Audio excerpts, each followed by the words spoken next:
साथ हैं वैदिक संस्कृति के अध्येता डॉक्टर अरुण कुमार जायसवाल जी। नमस्कार। नमस्कार। श्रीमद् भगवद गीता के 14वें अध्याय का 26वां श्लोक। माम च यो व्यभिचारेण भक्ति योगेन सेवते सगुणान् संतीत्येतान् ब्रह्म भूयाय कल्पते। और जो पुरुष अव्यभिचारी भक्ति योग के द्वारा मुझको निरंतर भजता है वह भी इन तीनों गुणों को भली भांति लांघ कर सच्चिदानंद घन ब्रह्म को प्राप्त होने के लिए योग्य बन जाता है। एक सवाल है कि भगवान के प्रति भक्ति से गुणों के पार उतरना अधिक सरल क्यों है?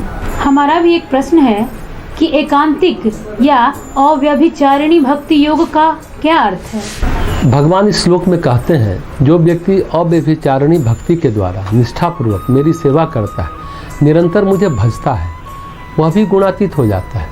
तीनों गुणों को लांघकर परब्रह्म परमात्मा से एकाकार हो जाता है। सच्चिदानंद घन ब्रह्म परमात्मा को प्राप्त होने के योग्य बन जाता है।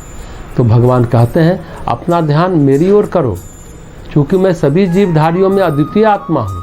भगवान स्वयं को अंतर्यामी के रूप में सभी का आंतरिक आत्मा बताते हैं। वह जो सरल अविच्छिन्न भक्ति के द्वारा मेरी सेवा करता है, वह व्यक्ति सभी गुणों के पार हो जाता है और ब्रह्म के साथ एक होने योग्य हो जाता है, परमात्मा के साथ एकीकृत हो जाता है। यहाँ पर भगवान के प्रति भक्ति आती है। स्वामी रामकृष्ण परमहंस कहते हैं, आप बिना किसी भक्ति के मन को गुणों पर नियंत्रण करने का प्रयास कर सकते हैं, लेकिन इसमें कठिनाई महसूस करेंगे। पर भगवान के प्रति प्रेम है तो ये सरल हो जाता है, आसान हो जाता है। प्रेम इसे सरल बना देता है, विशेषतः वह प्रेम जो ईश्वर के प्रति है। इसलिए जो भक्त हैं, मन के पार जाने की उनको अधिक सुविधा है। तो भगवान कहते हैं, जो मेरी सेवा करता है अव्यभिचारिणी भक्ति के द्वारा, एकांतिक भक्ति के द्वारा, वह व्यक्ति सभी गुणों के पार चला जाता है और ब्रह्म के साथ एकाकार होने के योग्य बन जाता है। क्योंकि स्वयं भगवान है गुणातीत, स्वयं माया के पार है।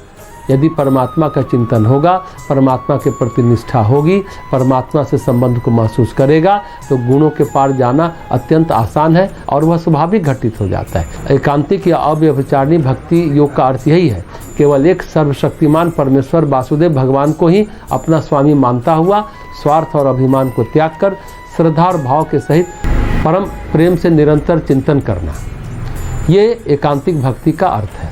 श्रीमद् भगवद गीता के 14वें अध्याय का 27वां एवं अंतिम श्लोक। ब्रह्मणो हि प्रतिष्ठाहं मृतस्य व्ययस्य च शाश्वतस्य च धर्मस्य सुखस्य एकांतिकस्य च।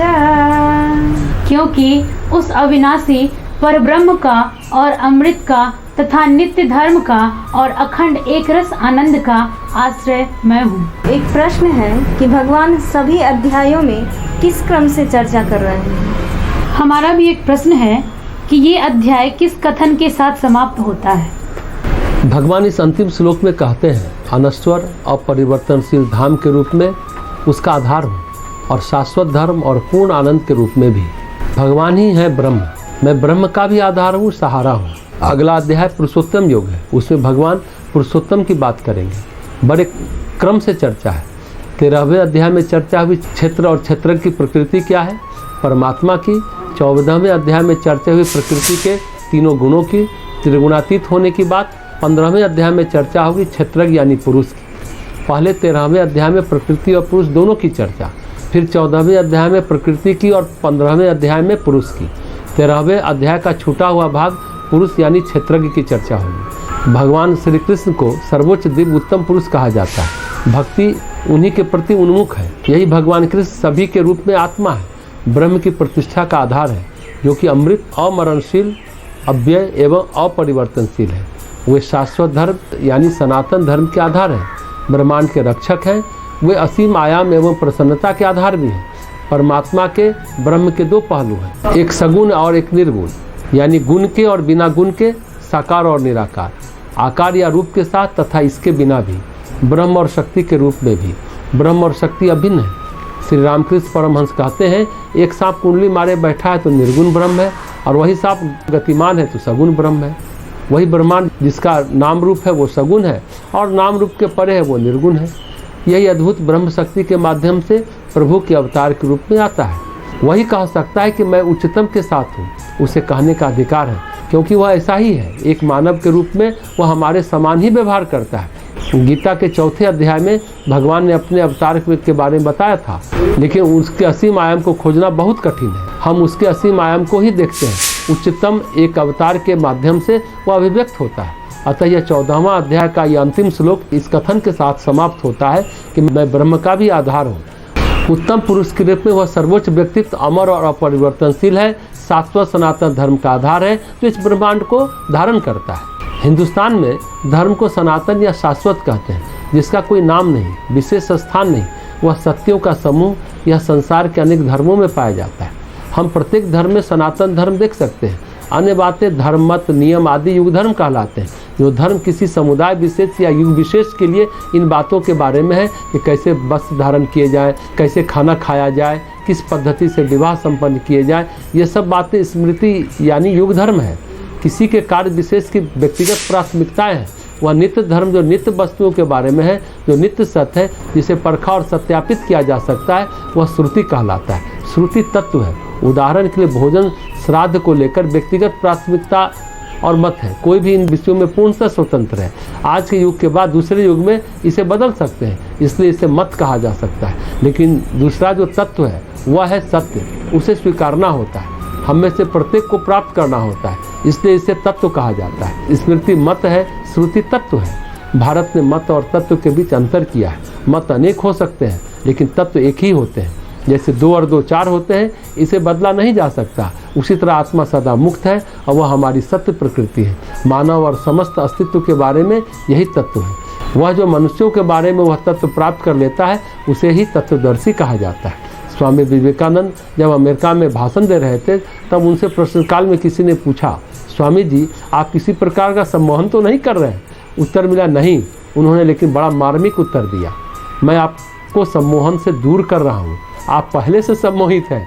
मैं काला हूँ, मैं गोरा हूँ, मैं निर्धन हूँ, मैं धनाढ़ हूँ, इत्यादि इत्यादि। सच ये है कि आप इनमें से कुछ भी नहीं है। आप आत्मा है, नित्य मुक्त, शुद्ध मुक्त, नित्य सत्ता है। यही आपकी सत्य प्रकृति है। मेरा काम आपको असम्मोहित करना है, यही सच्चा धर्म है। हम में से प्रत्येक सम्मोहन के प्रभाव में है, इसलिए हम लड़ाई झगड़े की ओर झुके होते हैं। एक व्यापक अर्थ में तत्व दृष्टि, तत्व की खोज के लिए एक वैज्ञानिक मन होना चाहिए। सत्य की खोज विज्ञान का लक्षण है। वस्तुओं का सत्य क्या है? हमारे पास अनेक विश्वास कैसे हो सकते हैं? प्रश्न किया जाना चाहिए, क्या विश्वास सत्य है? इस प्रकार आंतरिक जीवन में हम वैज्ञानिक आधार पर आते हैं और यही वेदांत है। हम तत्वों का अध्ययन करते हैं, इसे तत्व शास्त्र कहा जाता है। जैसा कहा गया, तत्व और मत में अंतर है। स्मृति में परिवर्तन होते हैं, युग धर्म बदलते हैं, पर श्रुति शाश्वत है।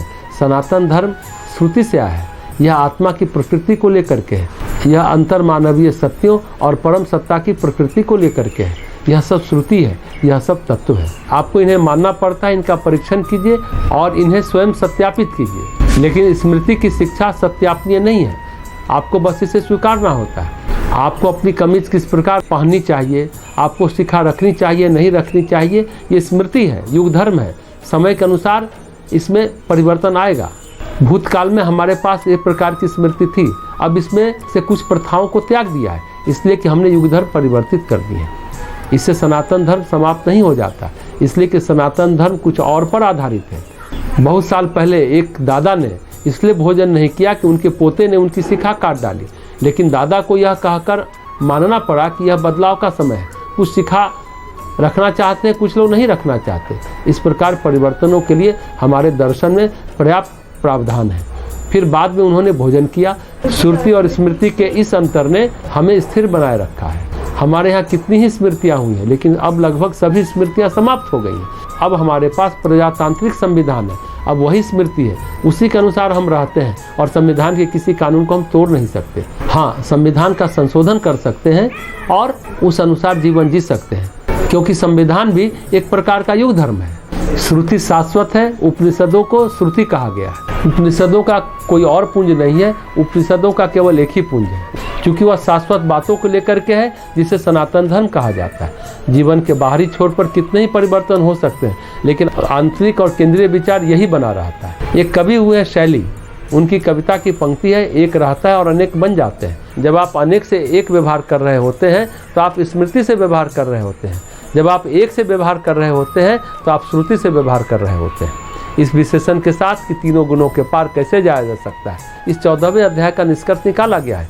इस दिशा में कुछ प्रयास करना अच्छा है, जिससे कि कम से कम स्वयं को जीवन पर्यंत तमस से रजस की ओर उठा सकें।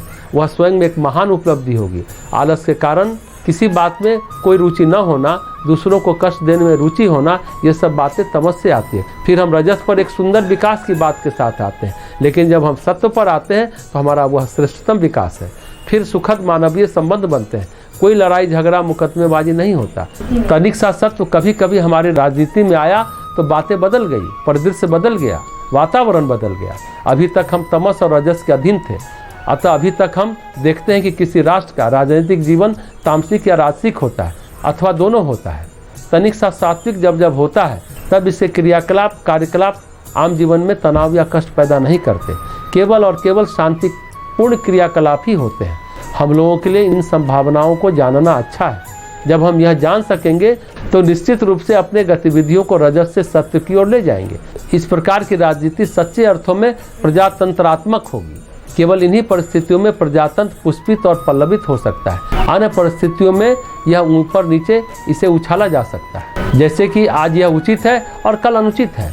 हम अपने प्रजातांत्रिक प्रयोग में यह उतार चढ़ाव नहीं चाहते। इस तरह 3 गुणों की प्रकृति के बारे में अध्ययन कर यह 14वां अध्याय को समाप्त करते हैं। फिर 15वां अध्याय पुरुषोत्तम योग। पुरुषोत्तम इसलिए कहा गया कि सांख्य में पुरुष और प्रकृति की धारणा, ईश्वर की धारणा नहीं है। जो विशेष पुरुष है वही ईश्वर है।